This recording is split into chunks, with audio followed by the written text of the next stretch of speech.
much better vantage point than any of the rooftops do, but it also kind of exposes him. Still, he seems to be doing pretty well from there.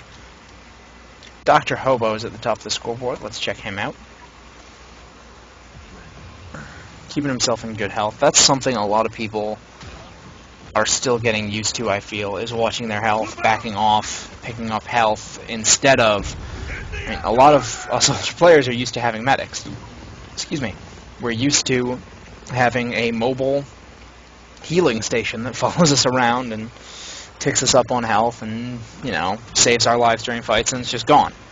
So people have to get used to the more traditional kind of arcade FPS aspect of going back and picking up health so you don't feed your enemy points because you were running around with 200 health. And is he lagging out? I don't even know.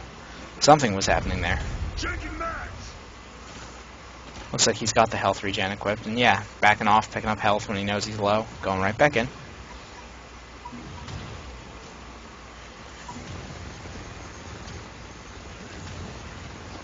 Trying to chase down an NG. They do pick off the kill. If they don't get the execute, he could still be revived, although I didn't see anyone nearby. Probably not. Oh, Mad Hat just fell into a horrible situation right in front of Doctor's guns right there. Not someplace you want to be in the crosshairs of an assault who knows how to shoot. And he just kind of ignored him right down there. Maybe he couldn't see him, I don't know.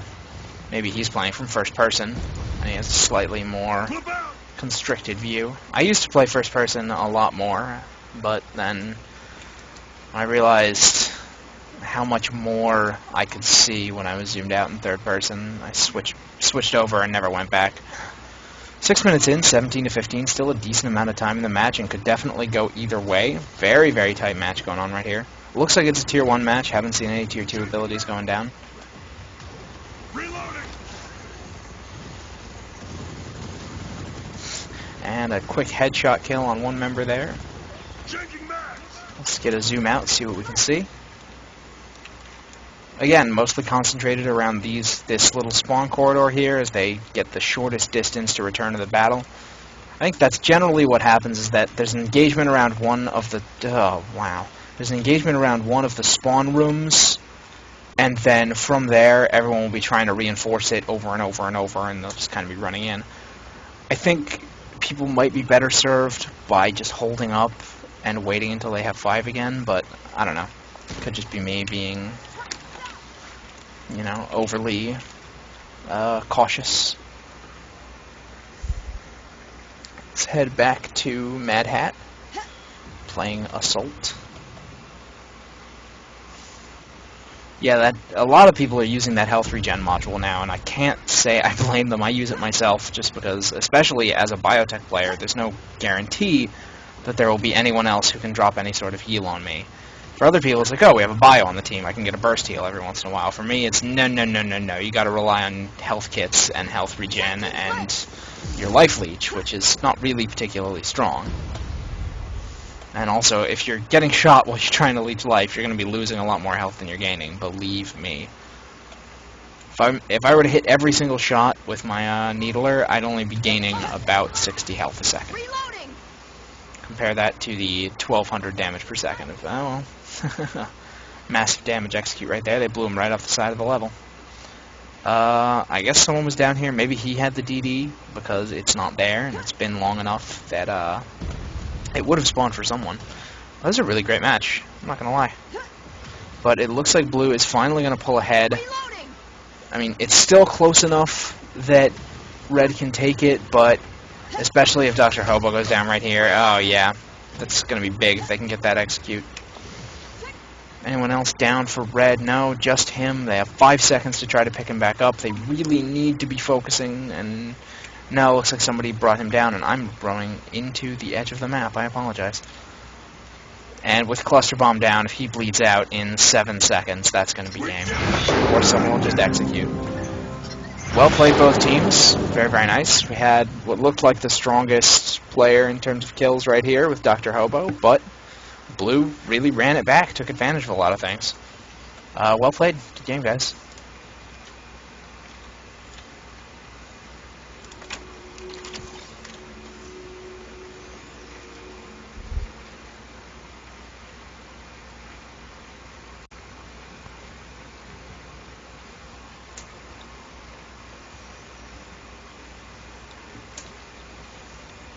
Alright, and now we will jump into a sabotage match, and then we will take a brief break so that I can split up the video for YouTube. Alright, about an hour ago. Let's see, anyone interesting?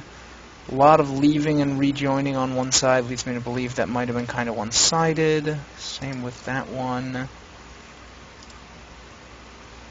Here we go. Here we go, even teams all the way through. Let's give it a try.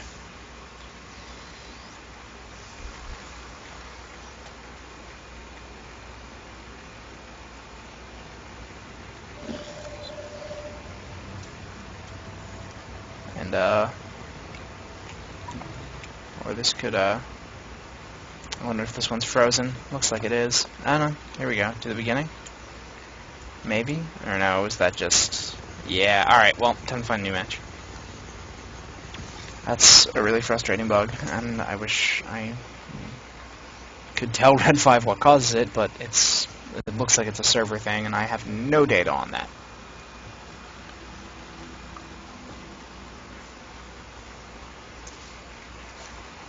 So let's find a different match.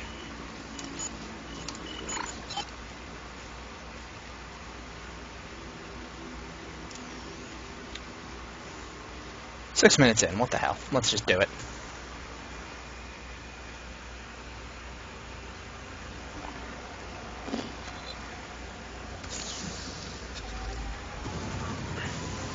Alright, let's see if we can get a quick view of what is or isn't going on. Has this already been hacked? I can't tell through the frame lag from the poison cloud. Yes, it has already been hacked. So they're moving on to point B. Looks like we got the setup going here. Hey, this is a T2 match. I can tell because Tarza and T-Dops are here, and I know they're both T2. Let's get a quick zoom in on Tarza, because, once again, he's my bro. What do we have? Triage, Poison Trail, and Healing Wave. Or maybe this is... No, it would have to be a T2 match. You can't have three abilities. Interesting ability combination. Leads me to believe... Actually, I have no idea if Dragonfly still gets the Poison Trail or not. It might. But he's not using any of the advanced Dragonfly abilities, nor the advanced Recluse abilities, so I guess he prefers the more basic stuff that is available on all the Tier 1 frames. Isn't a big fan of the higher tier abilities.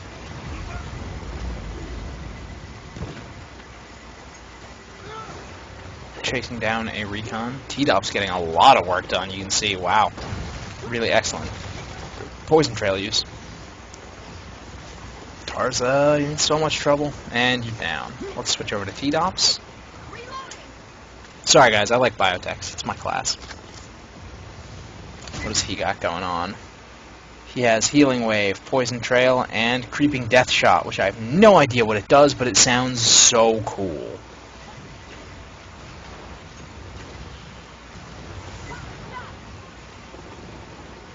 I mean, the other team certainly has some strong players. Raijin is quite strong. I don't recognize a lot of these guys, but I'm sure I will as I keep doing this. Looks like we have a push-in coming. Try to get the hack down, but there was some poison dropped right there to prevent it. Again, poison is very, very, very strong in OCT. For those of you who have not already, who haven't been watching me and heard me say that, or haven't just figured it out on your own, just the area denial is super, super powerful. Let's get right around here. It's a solid little vantage point for watching the whole battle. And again, I mean, broken record, guys, but I don't like multiple recons on the same team. I'm pretty sure I saw Greyhound as a recon as well. Maybe I'm wrong. Yeah, I don't like 3 recons, especially not on offense. It's just, I mean, we have, what, 3 recons, NG, what's Raijin on? Bio. Let's see, how many bios do we have? Bio, and then we have 1 Dread and 1 Assault. And that Dread and that Assault have to...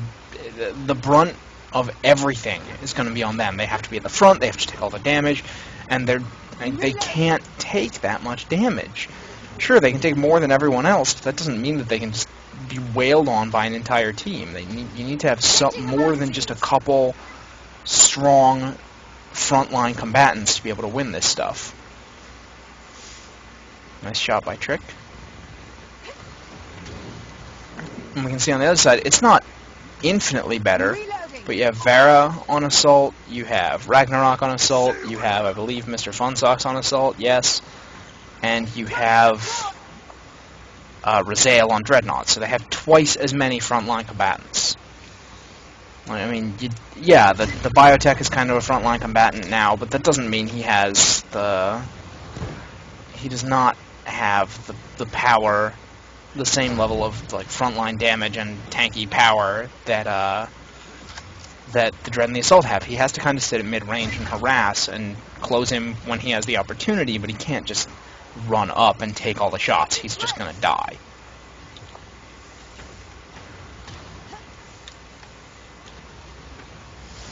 I mean, imagine if you're playing Team Fortress 2, right? And your team was Scout, Engineer, Medic, Sniper, Spy. You're just going to get killed in 2 shots every single time. And your Scouts can be as good as they want to. They need some heavier support.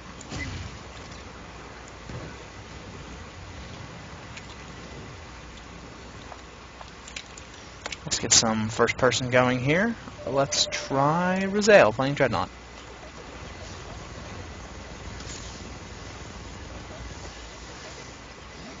Or maybe not. Let's try Iron-Plated playing Dreadnought. Fighting Tarza, who looks like he's in a bit over his head here, but maybe he'll get away. Nope. And he's down. Oh, Dreadfields. They're such a wonderful ability. What do we have? Gravity Field, interesting. And Heavy Armor. So I wonder if Gravity Field is the new Dreadfield, and they just didn't change the name on it.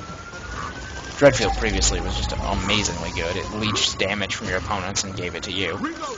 Tarza trying real hard to hold that, but can't quite do it on his own. The poison is going to get a lot of kills right around there, but unless they can deal with the fact that they have a Dreadnought just on top of them, they're not going to be able to unhack that.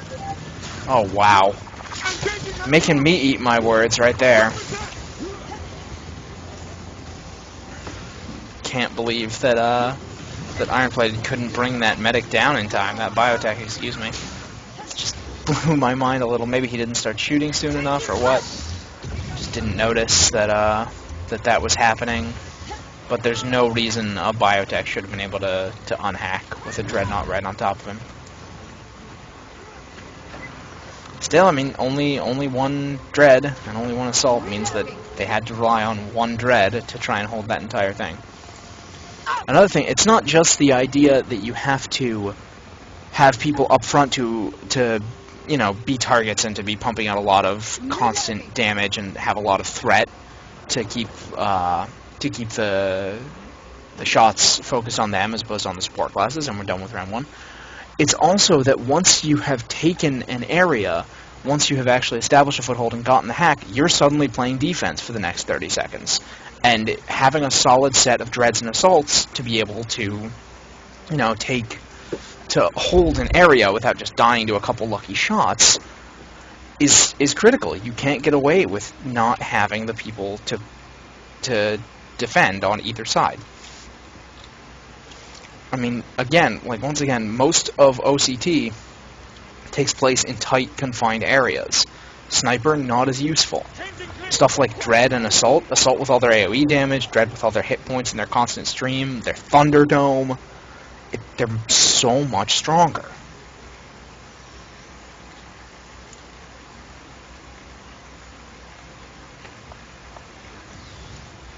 Alright, start of round, give me some Tarza.